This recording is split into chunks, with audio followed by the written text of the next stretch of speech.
Well, a three-day international jazz festival has just wrapped up in Shanghai.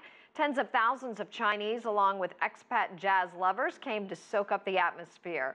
But this year, the event was not just for jazz. Our reporter Mufang Zhou explains.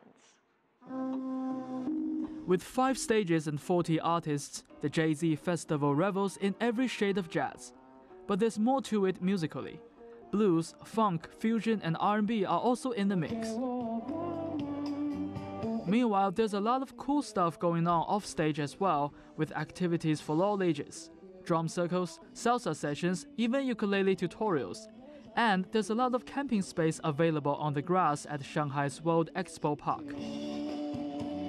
It's easy to tell the differences between the jazz scenes in Beijing and Shanghai, 2 of the biggest cities in China.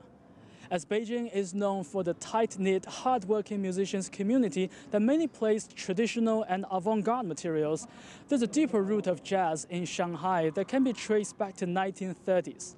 Nowadays, it is still regularly featured in city clubs and hotel lounges, and the scene highly values stage presence and showmanship. So obviously, it is no longer an elite art form or entertainment for the upper class. In Shanghai, jazz is music for the mass, and its influence has already gone far beyond the genre itself. I think that it's really great that Shanghai has an international festival like this, and so I'd just like to participate in that. So I'm not really interested in the alcohol, but just the general festival. I think it's really good.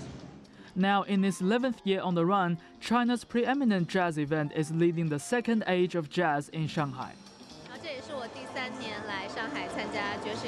This is the 3rd consecutive year that I've come to the Jay-Z Festival. I'm particularly interested in Dee Bridgewater and Victor Wooten this time.